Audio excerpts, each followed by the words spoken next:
I'm going to call Brett Hudson. Thank you, Mr Chair. I said in a previous contribution that the opposition were doing their best to talk New Zealand down, and Mr Robertson's just shown us that their best isn't very good.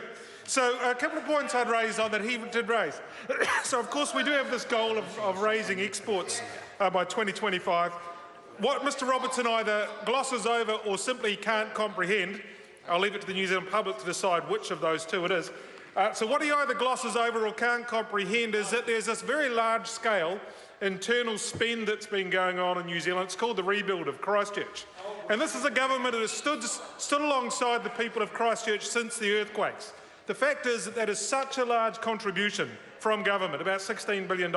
It is such a large scale of piece of activity, also by insurance companies. The implications of that is that it will create a counterbalance, if you will, a counter pressure to the percentage rate of exports. So it's up to the New Zealand people to decide, having heard Mr Robertson saying export percentages are going backwards, knowing that the Christchurch rebuild is such a great determinant of that. It's over to the New Zealand people to decide if that means that under a Labour government they would set aside the rebuild of Christchurch so as not to negatively impact exports as a percentage of GDP. I'd have to say I wouldn't have much confidence of them doing anything other than that. But the reality is, Mr Chair, that exports are growing exceptionally well. Even in the headwinds of a reduced dairy pricing globally, exports grew at net $1.9 billion over the last financial year, which actually meant exports as a whole grew at $4.9 billion extra because the dairy contribution declined by $3 billion. And in fact, one of the best areas we can see that in economic development is the work gone into improving the tourism spend, the number of tourists we get and the amount of money they spend. Mr Chair, I have just seen a report that the Telegraph Travel Awards have rated New Zealand as the best country in the world. Over 75,000 readers voted in that annual poll, and they have identified New Zealand as the best country, the best destination. We see that in the results of the last financial year. They perhaps in some respects were a bit slow to see it because tourism in the last financial year is up over 30%. In fact, 31%, $9.7 billion as a contribution to the New Zealand economy. That's an export. That's exceptionally good. Mr Chair, in areas of infrastructure investment, you see a government that appreciates that in order for New Zealanders and New Zealanders to live the life they want and New Zealand businesses to succeed, they need to be connected to the world. We do that a couple of ways. One way, which I'll get to, is through trade agreements, but the other way is through infrastructure that actually permits that connection. And for us, that's the ultra-fast broadband and rural broadband initiatives.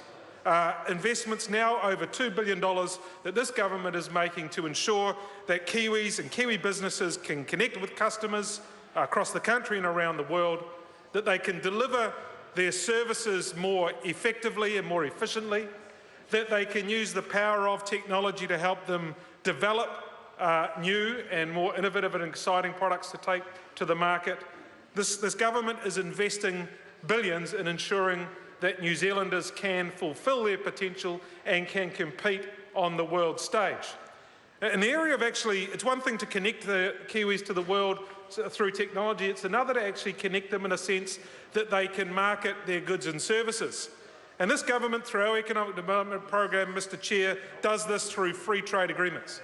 We are, it seems now, the sole champions, except maybe with our friends in the ACT Party, United Future Party, we are the sole champions of free trade in this parliament. Labor used to believe in it, but no longer do. New Zealand First have never believed in it, but they just think that Fortress New Zealand is the answer to everything. But we do. We do, Mr Speaker, Mr Chair. We know that a small country at the bottom end of the world is never going to get rich by selling its stuff to itself. If we want to create the prosperity and the lives that Kiwis want to enjoy, we're going to have to do that, and we want to do that by creating opportunities for our businesses to take their products and their services to countries around the world, and to do so on a more level playing field. so that they can compete, so they're not locked out of markets or made that much more difficult for them to be successful through high tariffs. So we spend a lot of energy in creating those relationships and creating those agreements. It is a shame that opposition don't agree. Just before I give the Honourable Minister a call, I just ask members to focus on the sectors.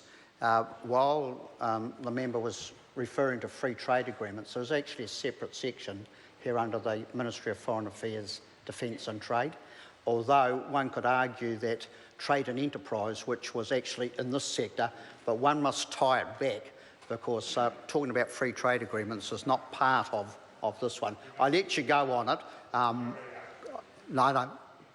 I let you go on it, but just be mindful that this is a sector debate and there's opportunities to have your say on all of them. The Honourable Paul Goldsmith.